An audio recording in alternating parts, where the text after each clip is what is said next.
Hey everybody, it's Brandon, the Weekend Cruiser, where I go on a weekend cruise just about every weekend.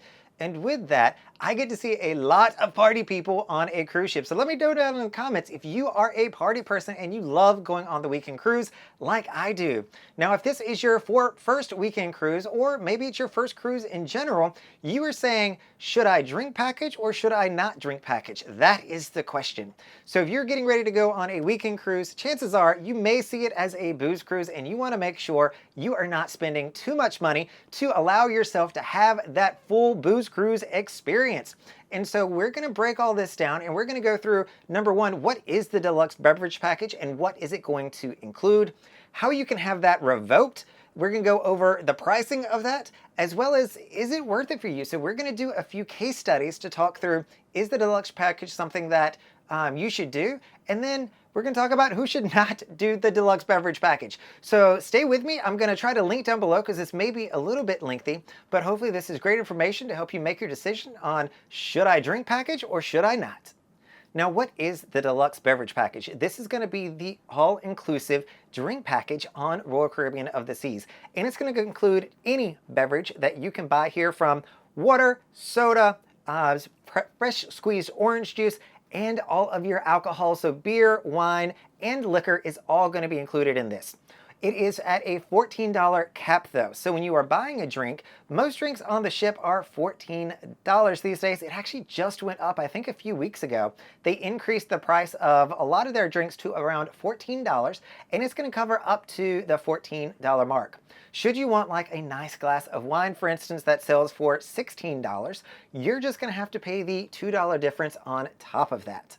The good news about Royal Caribbean's deluxe beverage package is it is going to work on any bar on the ship and at their private island. So something that you want to consider when you're looking at, is this worth it? And we'll talk more about that at the end, is, are you going to go to Labadee, Haiti, or are you going to go to Perfect Day at Coco Cay? Because all of your drinks there will also be included. Now, the good thing with Royal Caribbean's deluxe beverage package is there's no limit on how many you can drink. So on other cruise lines, for instance, they may cap you out at 15, but on Royal Caribbean, if you want to have that 16th or 17th drink, you are more than free to in your beverage package. So it is all included. The one thing that they will say is you need to wait about 15 minutes per drink. Some bartenders are better at enforcing this than others, but there is technically that rule where you're going to have to wait for 15 minutes to order your second drink. Now, just because you have the deluxe beverage package, it is a privilege to have that. They can revoke that if, number one, you are sharing. So if you are buying drinks and you are giving them to any and everybody on the ship, there is a chance that you could lose your drink package. The second way, and I have seen this one done a few times, is if you are giving your alcoholic drinks to somebody who is underage for that sailing, and that differs based on US sailings and European sailings at 21 and 18. But if you are giving your alcoholic drink to somebody, they will revoke your drink package if it is to a minor. And the third way, and I've seen this one happen more times than not on the weekend sailing, is if you get stupid. So if you do wind up drinking that 16th and 17th drink and you are being an idiot, you're no longer safe to yourself, you're annoying everybody else, there's a lot of consequences that can happen with overindulging on a cruise ship, one of those being you will lose your deluxe beverage package. Now let's talk about the pricing of the deluxe beverage package. So it is going to be different for every single ship and sailing. So they've got people on the ship that is looking at what is the correct price for the deluxe beverage package, and it changes based on supply and demand factors, just like the price of the cruise is going to change, and it is individual based on that cruise ship and the sailing. Needless to say, here on a weekend cruise, they know we're party people.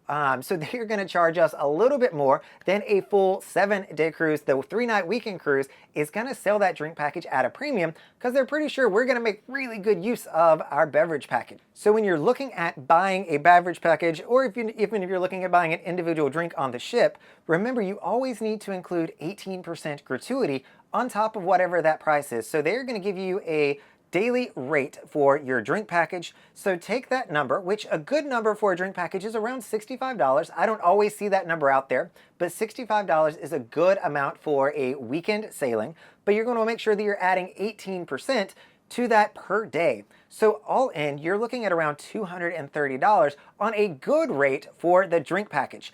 And sometimes it can be even more than this, and I've seen in the past where the drink package literally cost more than going on the cruise. Now, with the prices being this high, I think there's two main reasons why somebody might want to buy the deluxe beverage package. Number one is you think you're going to get your money's worth. You think that, you know what, if I buy the deluxe beverage package, I am clearly going to drink enough to make this worth my while. And the second reason that's out there is, honestly, I want to show up to the cruise, know that everything is paid for, and not be nickel and dime. If I want to get a drink, I want to go get a drink without fear of having to pay an additional amount. And it plays a mind game with some people. They don't want to have to think of, oh, if I get a drink, I have to pay for it. If it's already paid for, they're just going to enjoy themselves and not give themselves a hassle over getting that drink. Now let's talk about if the deluxe beverage package is worth it. Now, if you're the second option up above and you just don't want to be nickel and dimed on the ship, the price, it's not going to matter because you don't want to be nickel and dime. Price is irrelevant at that point. However, if you're looking at this from a I can get my money's worth perspective, or I need to feel the value that I'm actually going to save money with buying this, we're going to do some case studies down below that'll say what is the break-even point for these drinks. And so I'm going to make a few different assumptions here. My first assumption is that people tend to drink all beer, all wine, or all spirits. If you're going to be a blend of those, the math gets a little bit more complicated, but there are some people that like to mix and match. But if you stick to one of these, I think that's probably an easier way for us to break this down.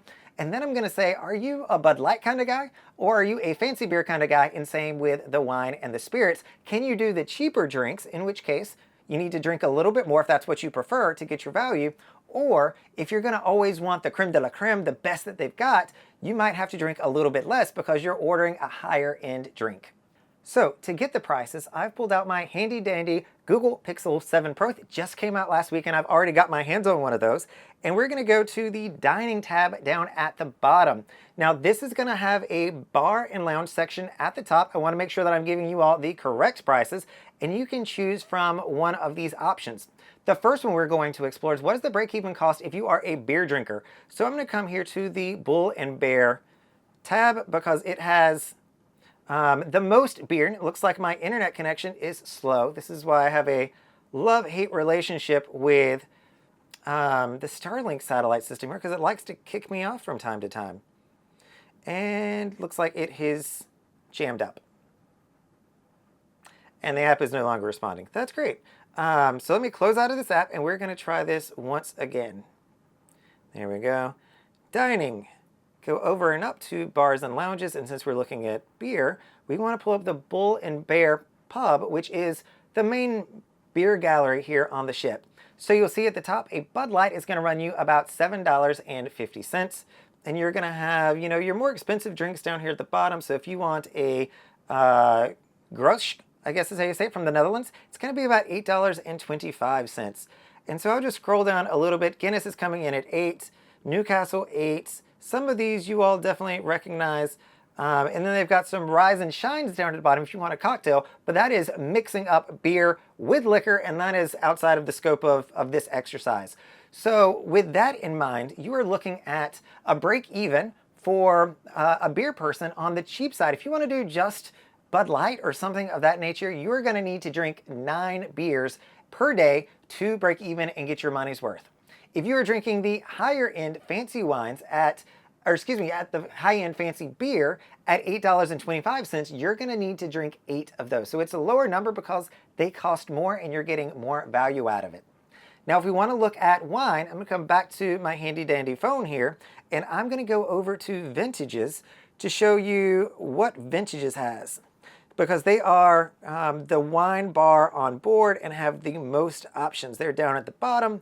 Click on menu, and now you can see the different wines that are offered in Vintages. You've got $12 a glass, $24 a glass, $25 a glass. Keep in mind, if you're going above $14, you're paying that out of pocket plus the 18% gratuity.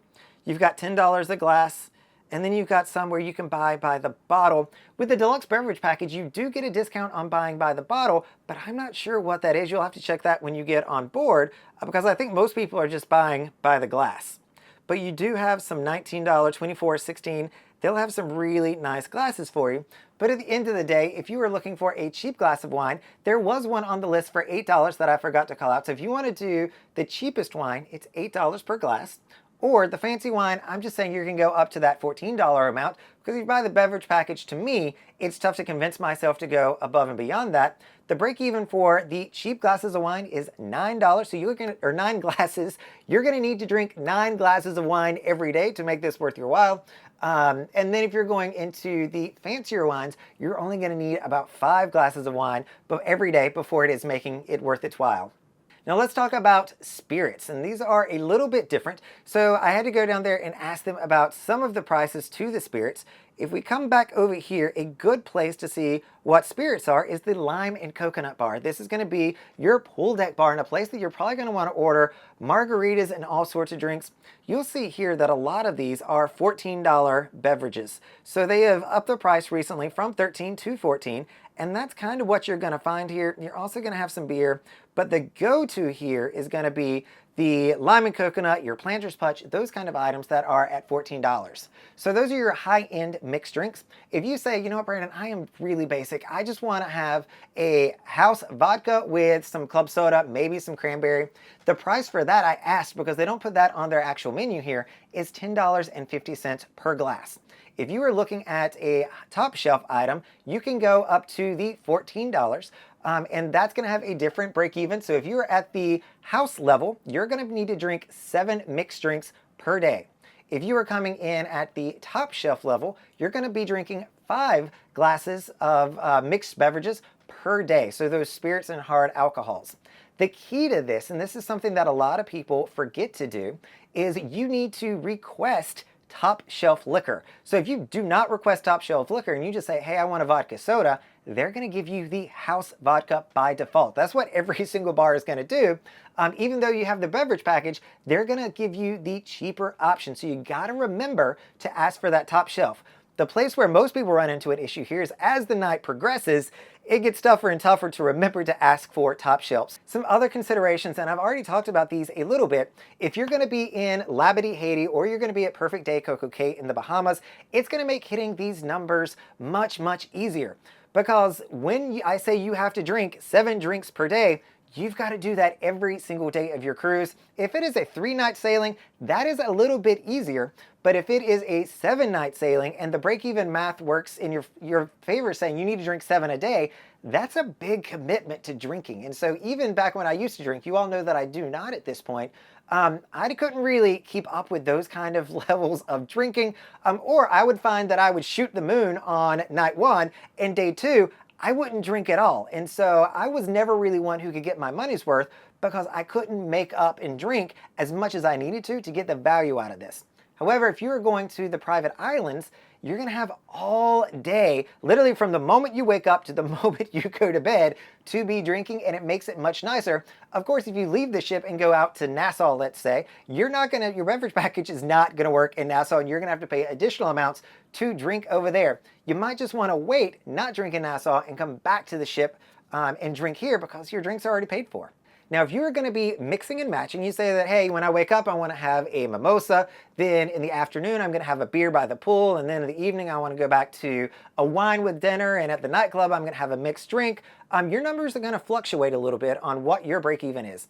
The key is to make sure you're ordering the closest to $14 drinks, if that's what you actually want to drink. Don't order this just because you can get to 14. If you can meet if you can do the cheaper options, there's no reason why you would need to get the drink package and you don't have to go all the way up that high. But if you do have the drink package, make sure that you're requesting top shelf and the $14 items so that you get your money's worth faster. And the other thing that I'll just call out is, as much as this drink package is about the alcohol to it, you can also mix and match in all the bottled water you want, all the cafes you want from Cafe Promenade, your coffees and specialty drinks. You can get fresh squeezed orange juice from the Windjammer and from the main dining room. There's a lot of other things that come with this that are non-alcoholic, and this Freestyle Coke soda machines also will come with this. So you don't have to drink just alcohol. And if you are drinking some of those other products, they're going to be cheaper, of course, but they're also going to factor into your overall cost savings of, does the drink package make sense? Because you just went and ordered a $4.50 cafe, that's what most of them go for. Or if you're getting sodas, that's also going to have an additional cost that you'll want to factor in. But I think most people, when they think about the deluxe beverage package, they're thinking alcohol. Now, who should not buy the drink package? The deluxe beverage package, it's not for everyone, and it doesn't make financial sense for a lot of people to buy it. The first group that's going to be included here is your Crown and Anchor members at the Diamond, Diamond Plus, and Pinnacle Club levels.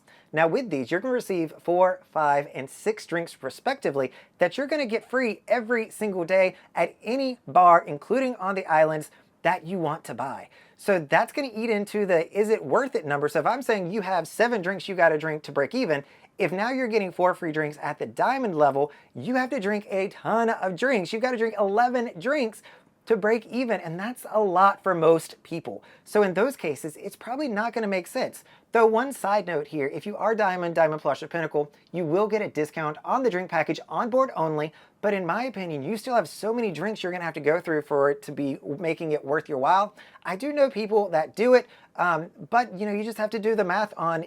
The second one is if you don't drink, don't get the deluxe beverage package. There's a refreshment package you can get, though I will tell you that even this one can be pretty expensive for just soda. It is, again, a per price or per day plus gratuity included, and it's not necessarily a great one, but if you do not drink and you're with somebody who wants to get the deluxe beverage package, give Royal Caribbean a call and see what your options are. They may be able to downgrade you to that refreshment beverage package, but you got to do the math again. So if you are in a room where you're now forcing somebody to get one of the packages, does it make sense for you to do that? So it might just make more sense for that person to pay for their alcohol, you to keep drinking your water and your lemonades, which are complimentary, and it's still going to come out cheaper. And the third option here, and this will come as no surprise to everybody on this video, is your casino, folks. If you are Prime status in the Club Royale loyalty program, you will receive complimentary drinks anytime the casino is open, and it is open all day at Coco Cay these days. So if you are still on the ship,